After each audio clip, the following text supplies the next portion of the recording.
All right, y'all. Today, doing a Ridetech 3.5 lowering kit. Just wanted to kind of go through it. It's a 2022 regular cab, short bed, two-wheel drive, 5.0. Basically stock. I just have a bed cover, tint, threw some 18s on there, and I actually already have some drop shackles, 1.5 inch, but basically just got this thing 2 months ago. Got maybe 200 miles on it. I haven't seen a lot of Ridetech stuff on YouTube, so I thought I'd just kind of go through it, do quick points on install, and see how the kit is. So that's it. All right, truck is up. I personally think that's the best spot for the jack, but you do your own thing. Wanted to point out a couple things. Before I got the kit, I was looking at the suspension and I was thinking, how the hell am I gonna get these bolts out without removing the gas tank, without removing the exhaust? And then I got the kit and they actually say you got to open it a little bit and then you actually cut it. So as much as I love using factory hardware, I think that's just the best choice. Plus the hardware they included looks really good. So this actually will be installed in there. Leaf spring gets relocated a little lower. I'm guessing it helps with the geometry, bring it back to somewhat close to stock, and it'll also help the pinion angle. As I mentioned, I already have some drop shackles in the rear. These are Max Tracks. They claimed about 1.5 inches. That's right around what I got. So the other issue with these F150s is this top bolt. If you can see, obviously you can't get it out because of the frame. So what you got to do is remove this bolt, raise up the rear end, and then the leaf spring actually slides into here, and then you have access to get the bolt out. So that's the easiest way to do it. That kind of takes me back to why I'm not crazy about the adjustable shackles that, let me see, I'll show you that the Ridetech gives to you. So you can choose your height here, but unless it's the top bolt, I don't really see how you're going to be able to get the bolt out without basically removing the whole leaf spring to have access above the frame below the bed. So that's kind of why I'm going to try the stock ones first. If it's too low for me, I got these other Max Tracks. If anything, and I want this top hole that'll be kind of right in between, I'll probably just cut this off, but we'll see. So that's kind of what I wanted to show on the rear end. All right, so I basically got everything hand tight. Front leaf spring bolt, you can see now you have some meat right there, so you can cut it off. I still haven't decided which tool will be best, but you know, I loosened the shackle upper lower. I have the diff kind of supported a little bit just to get some tension off all of the bolts. So let me figure out what tool I'm going to use and I will be back. Alright, so here's my options. I got a little air chisel, air saw. I don't think it's gonna be too quick of a job with this. I might go through a bunch of blades. You could do a angle grinder.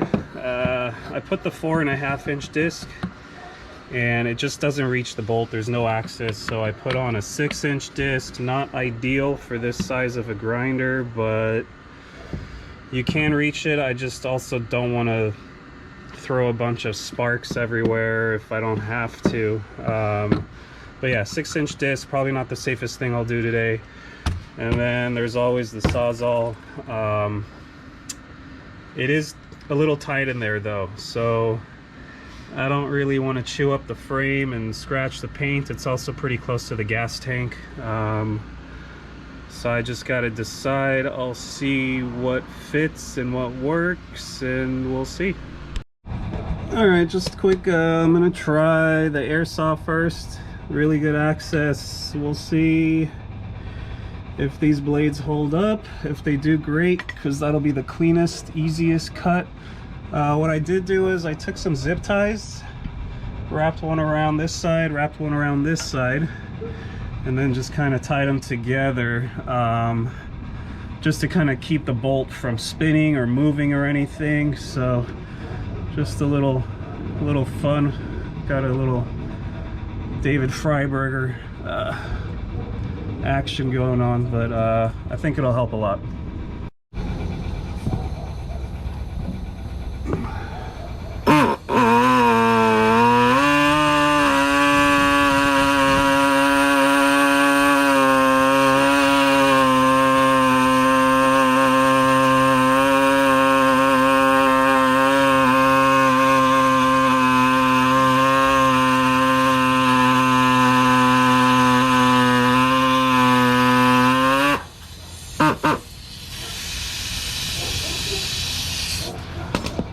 Alright, well, it's cutting in, but I don't know. It's going a little slow. We'll see how many blades I go through. I might give up and try the grinder, so that's about it.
Alright, both sides are cut. That was really easy with the grinder.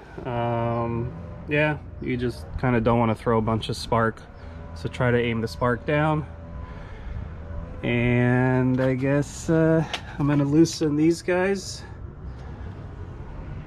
and start dropping the axle a little bit, get the leaf springs out.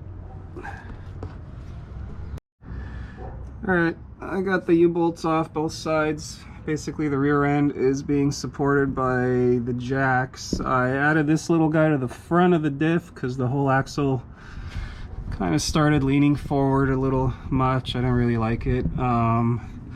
So kind of have to lower it, both jacks at once. Just keep an eye on your brake lines, on all your sensors, and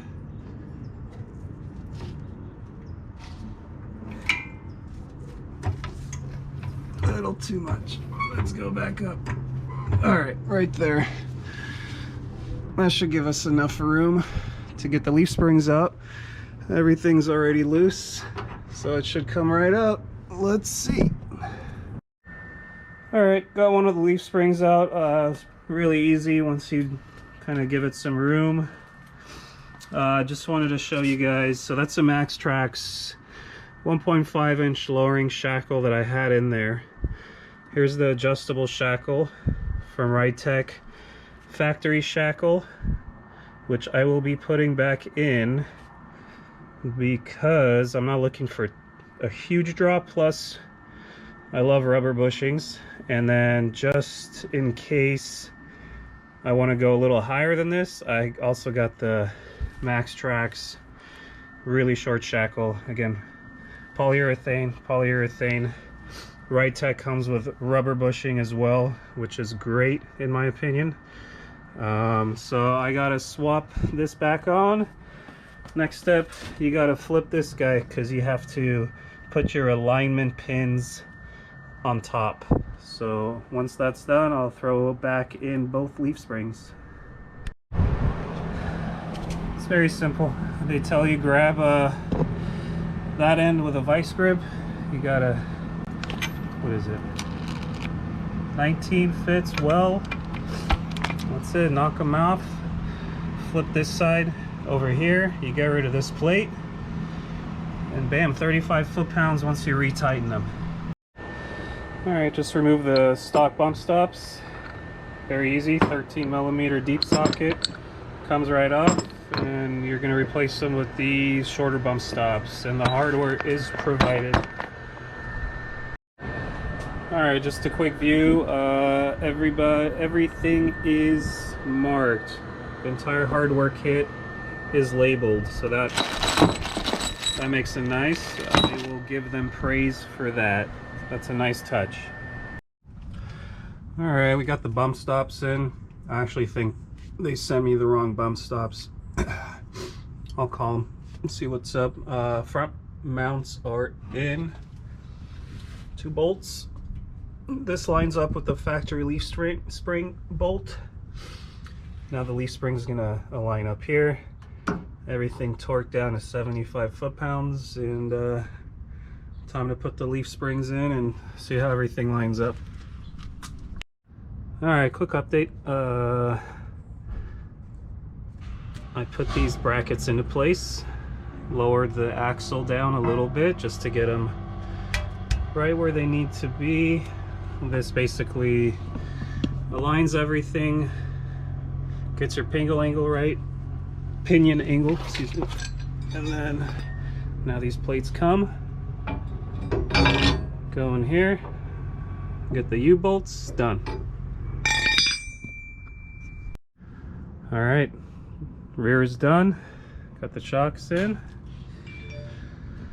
everything bolted, everything torqued. 167 pounds for the leaf springs, 130 pounds for the U-bolts. As far as travel, maybe 3.5 inches with the stock shackles, so we'll see where that puts us. Only issue I ran into is reusing the factory hardware for the bottom of the shock. This bolt gets in the way, so I found a nut that I had to thin it out a tiny bit, and then actually had to shorten the bolt, but everything's okay. Looks good. Nothing interfering. Pinion angle should be okay, but I guess we'll see. Off onto the front. All right, she's back down, kind of right where I wanted it. I'm measuring about a 4 1/4, 4.5 inch drop on the rear with the stock shackles. So time to do the front, then test drive.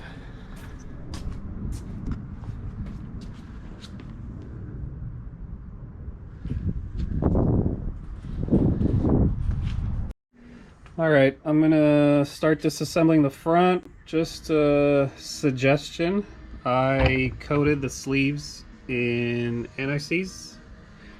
It will help in the future, I know it will. It'll turn smoother and they will not seize up. Also, the front control, the upper control arms, they say grease after you install it. I think it's a little easier to do it before you install it. I didn't overpack it or anything, nothing's dripping out, so I just gave it maybe 3-4 pumps. I might do it a little bit more after it's installed, but just a few things to do ahead of time before the stuff is in. All right, time to disassemble. All right, first thing I did, I disconnected the sway bar. Next, I got an 8mm that's gonna fit right here, and then 18mm to open it. And luckily, because the truck has 200 miles on it, I see that it is already disconnecting, so I don't have to hammer it. which they don't want you to do. I don't need to use a ball joint tool separator, nothing. It's already coming apart, so we'll keep moving. All right, here we are, upper disconnected, super easy. I put a bungee right here to kind of keep the spindle from really tugging on any of the brake lines or the sensors. Top 3 bolts done. Already disconnected the bottom bolts, so the whole assembly is basically being held up by the jack. Once I lower that, the whole coil and spring assembly will come right out. That's it. All right, coil assembly's out. Time to remove the upper control arm. It's a 21 mil outside, 18 mil inside, and there she is. All right, now you can kind of compare the new upper control arm. It's beefy, it's very nice, and you can kind of tell that it will correct your camber. So these are not adjustable, but it's totally fine in my opinion. I actually prefer it non-adjustable. I think it puts you within spec to be able to adjust your camber with the factory adjustments. So very nice, very nice. All right, so one side is done. You got the upper strut mount assembled. It's basically 2 bolts and then one main shock bolt. Everything torqued down to 75 foot-pounds. Now it's time to take it to the truck. All right, well, everything's in. Lower mount, upper mount, upper plate. That was pretty annoying to install, actually. I probably, on the next one, I might install the plate first before I attach the shock. It's kind of just more work than it needs to be, but it's okay. Only thing I gotta do is reattach the sway bar, and then once the car is under its own weight, you can go ahead and torque down the upper control arm bolts. This is torqued down to 50. Everything else is torqued to spec as well. And you actually do have really easy access to the Zerk, so it's easy to grease once it's already installed. You don't have to bench grease them. So just gonna wrap it up and go to the other side. All right, passenger side. Again, disconnect the bottom of the shock, sway bar. I have a little rubber strap here, keeping tension off all the hoses. All right, so here's my recommendation. They say install this top plate onto the shock first.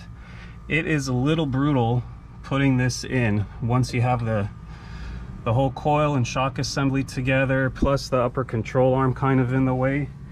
So what I did was I put the plate in first, and just to make sure there's enough clearance for the top bolt for the shock in either direction.